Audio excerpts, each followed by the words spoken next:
Welcome back to MBC News. I'm Deirdre Dragonash, your news anchor. And we have our beautiful team with us. And I know you missed us. Well, don't ask, just don't go there. So welcome to our beautiful team, Lisa Hermano, Sigmund Learminster, Maldan's writer. Hello, I'm here. Thank God. Where is everybody? Absent without leave. Yeah, well, Sigmund's on a beach somewhere, undoubtedly. As for Lisa, I think we lost her to her report this week. US President Barack Obama signs the healthcare reform into law, historically. And minutes later, Florida leads other states into a legal battle against the healthcare reform. Marvellous. A volcano dormant for 200 years erupts in southern Iceland. Google China diverts to Hong Kong this week, angering the Chinese government, who's called attention to Google's commitment to their contract. Google are leaving some of their fleet in China, their sales force and some of their research and development, but have diverted the .cn suffix to Hong Kong, the former British colony and financial centre, which has an open internet. Well, who says there is no such thing as social responsibility? David Edmondson, formerly of Radio Shack, and Ron LeMay, former CEO of Sprint, have set up a new initiative to take in old phones in exchange for credits against new ones in various retail centres around the US.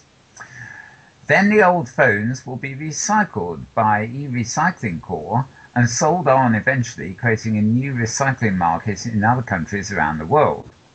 Apparently, the recycling stands at about 1% over the entire world, whereas the States recycles 10%.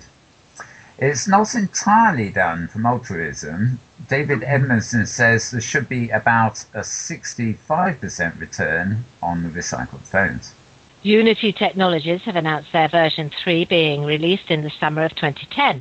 Now, with a short video showing the upgrade in rendering, feedback has been enthusiastic. We can vouch for the beauty of the video. Unity has recently been announced as the development platform for the new Battlestar Galactica Online. Used as a development tool for many new games, the version 3 is causing much excitement amongst Unity's developers. Unity was in the top 5 development platforms, according to Gamer Sutra in 2009, after only 4 years in the business.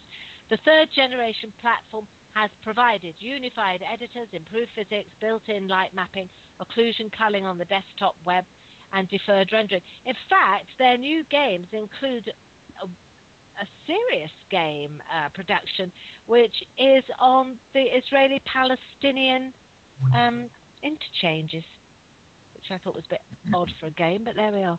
Very impressive platform, actually. Yeah, it is. Okay, we're talking again platforms. Mindark, the publishers of Entropia, were handed a research project by the European Space Agency for a study on the use of online game technology for space-related purposes. The ESA said that the study has supported their earlier findings, and they would now be pushing to build educational material for online games that will be both informative and fun. And now for these messages. Welcome to Metaverse Island, home to MBC, Metaverse Television and the Metaverse Tribune. On Lumiere Noir's stunning build, we create original programming. MBC News, The Late Show, The Stream Scene, The Frolic Mills Show, Lucy Listens and many others are filmed here. The Tribune and Metaverse staff have their offices in these gorgeous towers, a beautiful, inspirational working environment. And on the walkway, studios and shops such as Voice Doobie, SL Foam, Big Cake and Shadow, Menlosophy and Vindy Vindaloo resellers have made their place. You can even pick up a car and drive across the bridge to the conference centre. Metaverse Island hosts many events for MBC and Second Life residents. Dances, DJs, music, politics and current affairs shows, high days, holidays and weddings. Do business, make friends, network, dance, get married or just hang out. But most of all, enjoy Metaverse Island. And welcome back. Now, normally we'd have Lisa's report here, and we may be able to get it for you, but at the moment, we can't. And Nintendo has announced its plans for a 3D console which doesn't require glasses.